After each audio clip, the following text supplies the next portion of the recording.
Et je ne me suis jamais... j'ai essayé... Isabelle Adjani a brisé un silence de 50 ans par une phrase qui a fait trembler toute la France.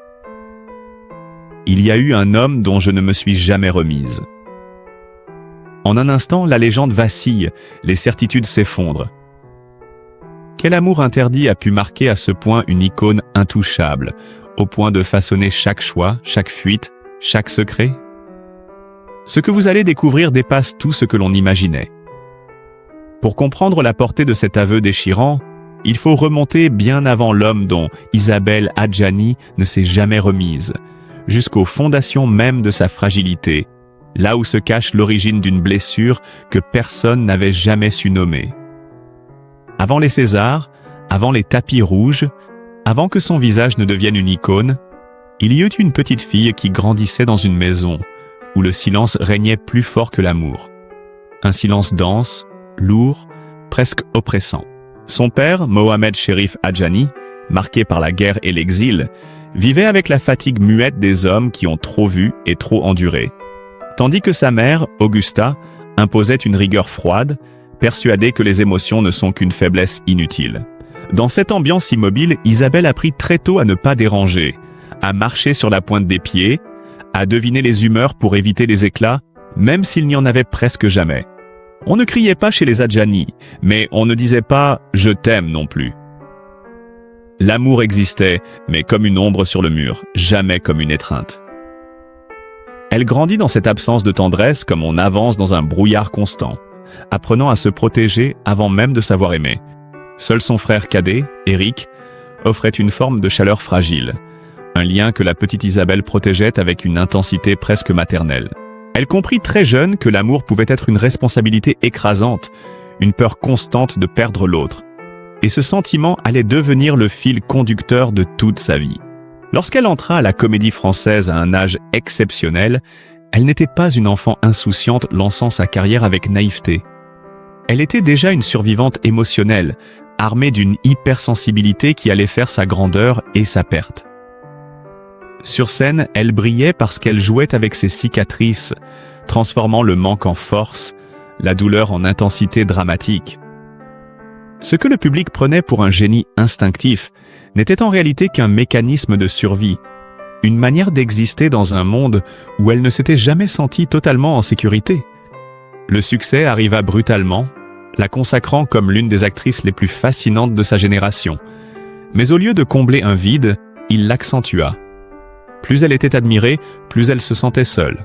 Les rôles tragiques semblaient s'accumuler dans sa vie comme des miroirs brisés reflétant sa propre histoire. François Truffaut s'inquiéta un jour qu'elle ne se perde dans ses personnages, tant la frontière entre son cœur et ses rôles paraissait fine, presque inexistante. Ce que personne ne savait, c'est qu'Isabelle portait en elle une certitude profonde. Aimer, c'est s'exposer, et s'exposer, c'est risquer d'être abandonné. Ainsi, à chaque début d'histoire, elle anticipait inconsciemment la fin. Elle aimait intensément mais partait mentalement avant l'autre, prête à fuir avant de subir la moindre fracture. Ce schéma récurrent, né de l'enfance, traversa tous ses amours futurs, même ceux avec des hommes passionnés, célèbres ou profondément attachés à elle. Aucun ne parvint à fissurer cette armure invisible. Aucun ne toucha le noyau intime où se mêlaient la peur de l'abandon et le désir secret d'un refuge qu'elle n'osait imaginer. Jusqu'au jour où un homme fit voler en éclats toutes ses défenses. Un homme dont le départ, pourtant silencieux, allait résonner comme un tremblement de terre dans sa vie. Un homme qui, sans promesse ni drame, marquerait à jamais son histoire. Mais pour comprendre la puissance de ce choc, il faut d'abord dévoiler le parcours émotionnel tortueux qui a façonné Isabelle Adjani. Cette actrice qui transformait la douleur en art sans savoir que, quelque part sur son chemin, l'amour allait frapper plus fort que n'importe quel rôle. Car ce n'est qu'en comprenant ce passé de silence et de cicatrices que l'on peut saisir pourquoi une simple disparition, des années plus tard, allait la briser d'une manière dont elle ne se remettrait jamais. À mesure qu'Isabelle avançait dans sa carrière fulgurante, les histoires d'amour se succédaient sans jamais véritablement s'ancrer, comme si chaque homme ne faisait que frôler la surface d'un cœur qu'elle gardait farouchement verrouillé. Aux yeux du public, sa vie sentimentale semblait flamboyante, entourée d'hommes talentueux, admiratif, parfois même dévoré par elle. Mais la réalité était bien plus complexe, presque paradoxale. André Dussolier fut le premier à lui offrir une douceur sincère, une forme de refuge que beaucoup de femmes auraient enviée. Mais Isabelle, hantée par l'idée de dépendre de quelqu'un, resta prudente, cherchant inconsciemment la sortie même au cœur du bonheur. Puis vint Francis Huster, passionné, incandescent, prêt à déplacer des montagnes pour elle, mais que sa soif de liberté étouffait. Il voulait la retenir, l'encadrer, la convaincre de rester dans un univers qu'elle ressentait comme une cage dorée. Elle, fidèle à son instinct, préféra s'éloigner avant d'être blessée. Avec Bruno Nuiten, père de son fils Barnabé, elle partagea une intensité artistique rare, une complicité intellectuelle profonde, mais ce lien ne parvint pas à combler la fracture émotionnelle héritée de l'enfance. Même lorsqu'elle se tourna vers l'apaisement avec Alain Souchon, un homme simple, tendre, presque réparateur, elle se heurta à la même vérité. Rien ni personne ne semblait pouvoir atteindre cette zone vulnérable qu'elle gardait dissimulée au plus profond d'elle-même. Et puis il y eut Warren Beatty, la passion hollywoodienne par excellence, mais sa possessivité la fit reculer immédiatement, confirmant ce qu'elle savait déjà. Elle ne supporterait jamais d'être enfermée dans un amour qui prétend la protéger. À travers toutes ces relations, Isabelle construisait malgré elle un constat implacable. Elle pouvait aimer, vibrer, créer, mais elle ne pouvait pas s'abandonner. Chaque histoire, même la plus belle, devenait une répétition, un prélude, une tentative inachevée d'accéder à cette intimité qu'elle redoutait autant qu'elle la désirait. Ce que personne ne voyait, c'est qu'elle portait en elle une faille secrète, un espace encore intact, encore vierge, comme réservé à un amour d'une nature différente. Un amour qui n'était pas encore arrivé, mais dont l'ombre semblait déjà planer sur son destin. Et c'est précisément cette faille, silencieuse mais béante, qui allait rendre la rencontre suivante non seulement inévitable, mais dévastatrice. Car lorsque Daniel Day-Lewis entra dans sa vie, il ne la bouleversa pas par la violence d'une passion spectaculaire, mais par la profondeur calme et troublante d'une présence qui, pour la première fois, trouva un écho dans les zones les plus sensibles de son être. Et à partir de cet instant, aucune fuite ne serait plus possible. Lorsque Daniel Day-Lewis apparut dans la vie d'Isabelle Adjani, rien ne ressemblait à ces romances trop tumultueuses de ce qu'elle avait traversé jusque-là. Il n'y eut ni déclaration passionnée, ni promesse insensée. Seulement cette reconnaissance immédiate, presque animale, entre deux êtres façonnés par la même intensité intérieure. Daniel n'était pas un homme que l'on aime facilement. Il vivait ses rôles avec une rigueur presque terrifiante, disparaissant des mois entiers, s'isolant du monde pour se métamorphoser jusqu'à l'effacement. Et pourtant c'est précisément cette exigence absolue qu'Isabelle comprit, peut-être mieux que quiconque. Entre eux, la connexion fut instantanée, silencieuse mais vertigineuse, comme si chacun percevait chez l'autre une fragilité dissimulée sous des couches de maîtrise et de talent. Le public et les médias s'enflammèrent rapidement, fascinés par ce couple improbable. Deux monstres sacrés réunis par une intensité qui semblait dépasser la réalité. Mais derrière les apparences glorieuses se jouait une histoire bien plus fragile. Isabelle, dont l'enfance avait laissé une trace indélébile de peur et d'instabilité, avait besoin de présence, de continuité, de gestes rassurants. Daniel, au contraire, vivait dans le retrait, dans les silences prolongés, dans les absences nécessaires à sa création. Elle cherchait un ancrage. Il cherchait l'effacement. Malgré ces différences, Isabelle osa quelque chose qu'elle n'avait jamais risqué auparavant. Se projeter. Pour la première fois, elle imagina un futur possible, une famille, une forme de paix émotionnelle qu'elle n'avait jamais connue. Ses proches diront plus tard qu'elle n'avait jamais semblé aussi lumineuse que dans les premières années de cette relation, comme si Daniel avait réveillé en elle la possibilité d'un amour qui ne serait pas une fuite, mais un commencement.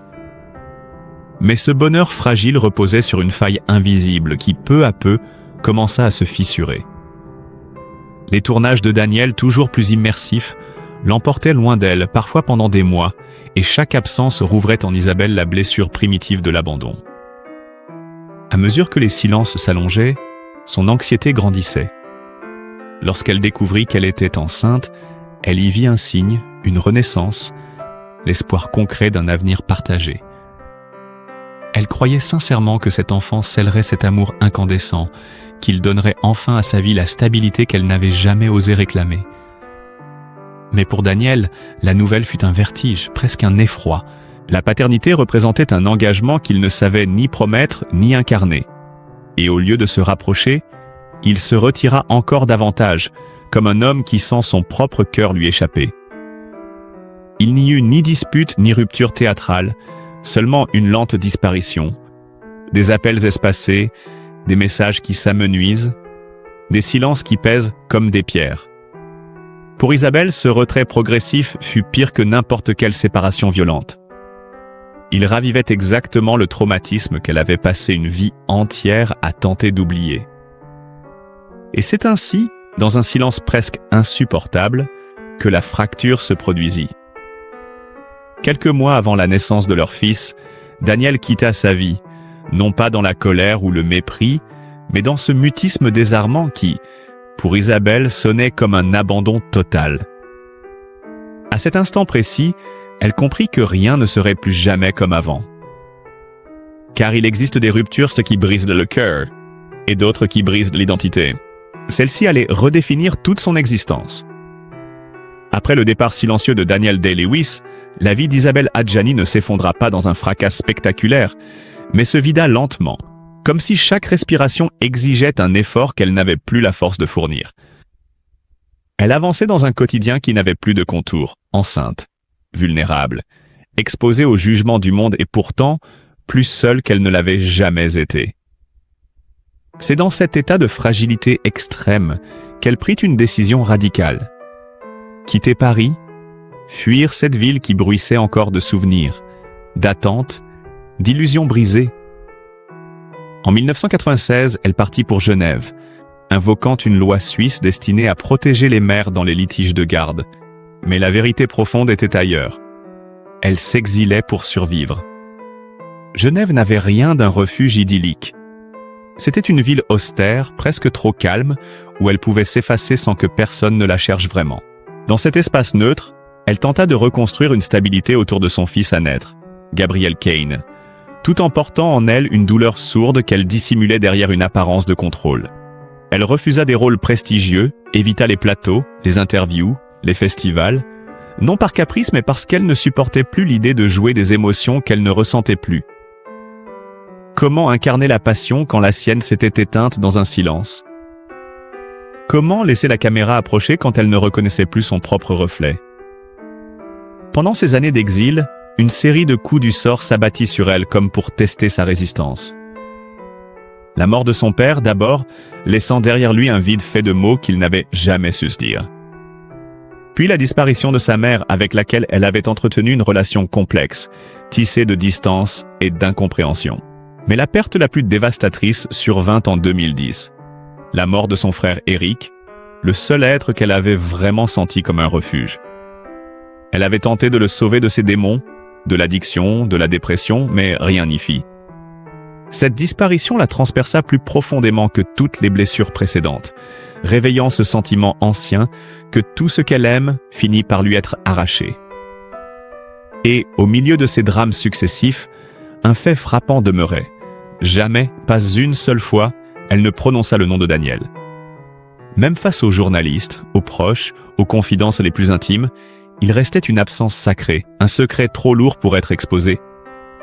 Les années suivantes furent jalonnées de polémiques, d'accusations, de procès médiatisés qui la mirent à rude épreuve, et pourtant, même dans ces moments de fragilité publique, elle parlait de tout sauf de cet amour perdu. Ce silence, loin d'être un oubli, était la preuve de sa profondeur. À travers lui, on comprenait que Daniel n'était pas un chapitre de son passé, mais une ombre constante, un centre invisible autour duquel son existence avait continué de graviter. Car certaines histoires ne se taisent pas. Elles se transforment en cicatrices, en choix, en renoncements, et colonisent une vie entière sans jamais se montrer.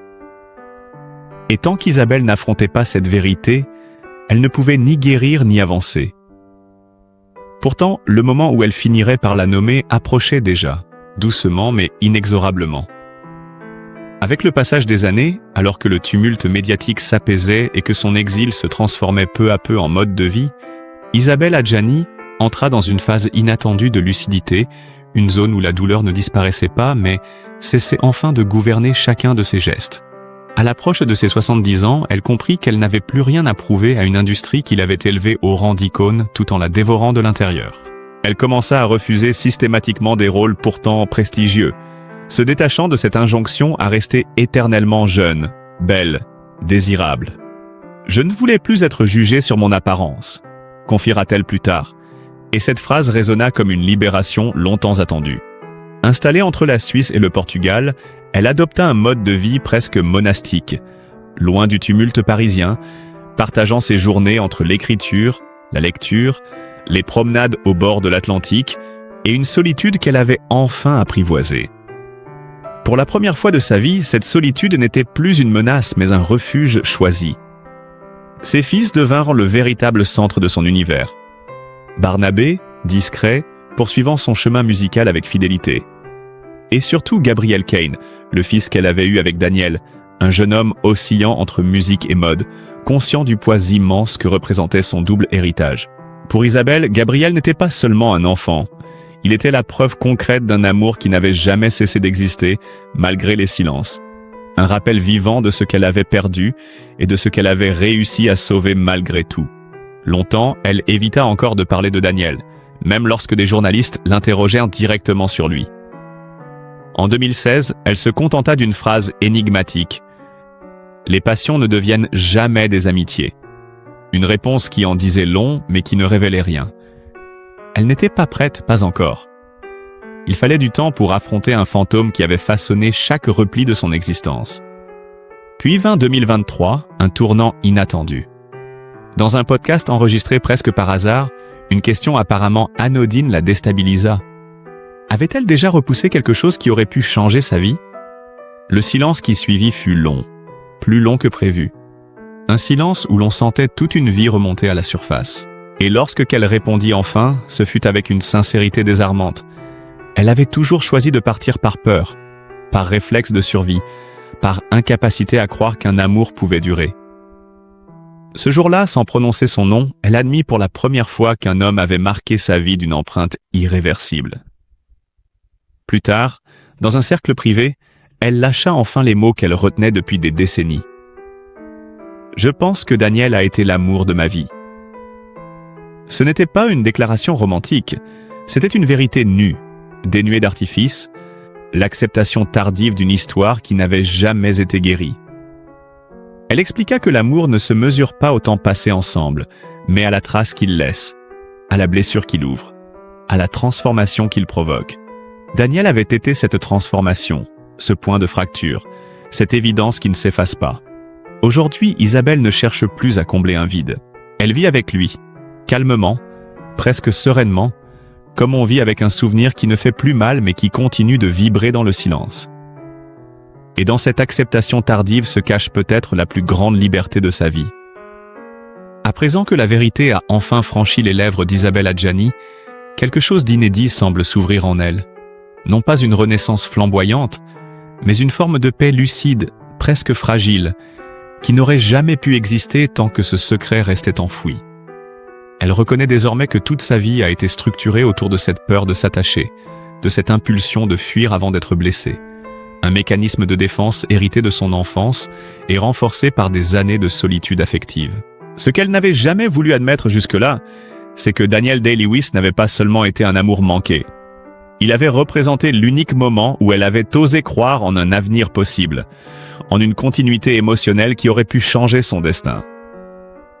Aujourd'hui, elle regarde cette histoire avec une distance nouvelle, non plus comme une douleur, mais comme un repère, un point fixe dans le chaos de son existence.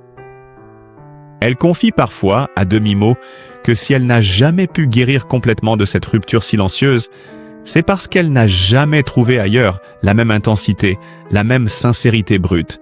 Cette impression que quelqu'un avait enfin percé la carapace qu'elle croyait indestructible. Mais loin de s'y accrocher comme à une nostalgie stérile, elle en fait désormais une leçon intime. L'amour peut être trop grand pour être vécu, trop puissant pour ne pas laisser de traces, et pourtant il peut aussi devenir un phare pour avancer, même dans l'absence. Dans ses rares confidences récentes, Elle admet que vieillir lui a offert quelque chose que la jeunesse ne lui avait jamais donné. La permission d'être vulnérable sans en avoir honte. Elle accepte désormais la douceur après avoir passé une existence à s'en protéger. Elle accueille les silences sans les craindre. Et elle contemple ses choix, même les plus douloureux, avec une tendresse nouvelle. C'est dans cet espace calme que son rapport à Daniel a évolué. Il n'est plus un fantôme douloureux, mais une présence apaisée, un chapitre fondateur qu'elle peut enfin regarder sans trembler. Elle ne lui en veut plus d'être partie. Elle s'en veut d'avoir été incapable de rester. Et pourtant, elle ne changerait rien. Car c'est précisément cette relation, dans sa fulgurance et son inachèvement, qui lui a appris la valeur immense d'un amour authentique.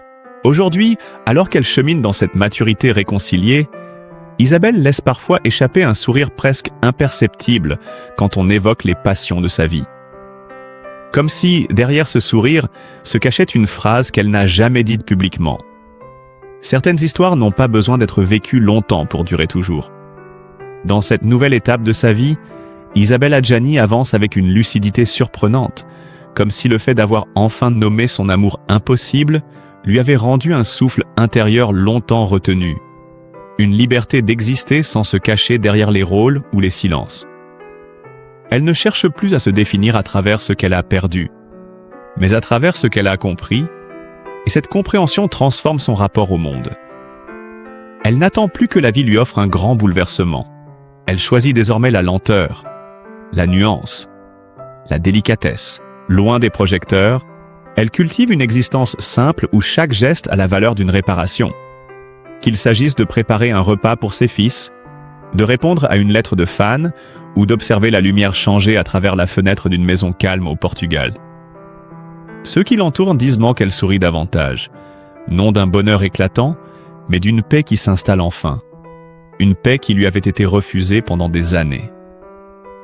Dans certains moments de confidence, elle reconnaît que si elle avait rencontré Daniel à un autre moment de sa vie, peut-être que tout aurait été différent. Mais elle sait aussi que la beauté tragique de leur histoire réside justement dans ce qu'elle n'a pas pu être. Ce manque, autrefois douloureux, s'est transformé en un fil invisible qui relie encore son passé à son présent. Un fil qu'elle n'essaie plus de couper. Elle accepte que certaines amours soient inconcluses, qu'elles existent dans l'entre-deux, suspendues entre le souvenir et le regret, sculptant l'âme sans jamais s'incarner pleinement. Cette vérité, elle l'embrasse désormais avec une maturité désarmante. Et c'est peut-être pour cela qu'elle inspire tant. Non pas parce qu'elle a triomphé de sa douleur, mais parce qu'elle a appris à vivre avec elle, à la regarder en face sans la craindre. Isabelle marche désormais dans une existence apaisée, consciente que chaque histoire, même inachevée, laisse une empreinte utile. Elle avance sans se retourner, mais sans effacer ce qu'il a fait. Car, au fond, ce n'est pas la fin d'un amour qui définit une vie, mais la manière dont on continue à respirer après lui. Aujourd'hui, alors qu'Isabelle Adjani traverse le crépuscule lumineux de sa vie, elle contemple son parcours avec une transparence qu'elle n'aurait jamais imaginé possible autrefois. Ce qu'elle avait longtemps perçu comme des failles, sa sensibilité excessive, sa peur de l'abandon, sa manière instinctive de fuir ce qui menaçait son équilibre, se révèlent désormais comme les éléments mêmes qui ont fait d'elle une artiste unique, une femme capable de transformer chaque blessure en vérité vibrante sur scène ou à l'écran. Elle ne cherche plus à corriger son passé ni à juger ses choix. Au contraire, elle les accueille comme les chapitres nécessaires d'une existence profondément humaine. Dans ces moments de solitude volontaire, elle repense parfois au chemin qu'elle aurait pu emprunter, aux vies parallèles qu'elle n'a jamais vécues, et pourtant aucune de ces projections ne la bouleverse désormais. Car elle sait que, si elle avait aimé autrement, elle n'aurait sans doute jamais été cette actrice que le monde admire, ni cette femme qui a appris, malgré tout, à se reconstruire à travers l'amour, la perte et le silence. Le souvenir de Daniel n'est plus une plaie ouverte, mais une empreinte indélébile, une forme de douceur mélancolique qui l'accompagne sans la retenir. Elle comprend enfin que certaines rencontres ne sont pas faites pour durer, mais pour révéler ce que nous ignorions de nous-mêmes. Et dans ce constat, Isabelle trouve une forme de réconciliation avec elle-même.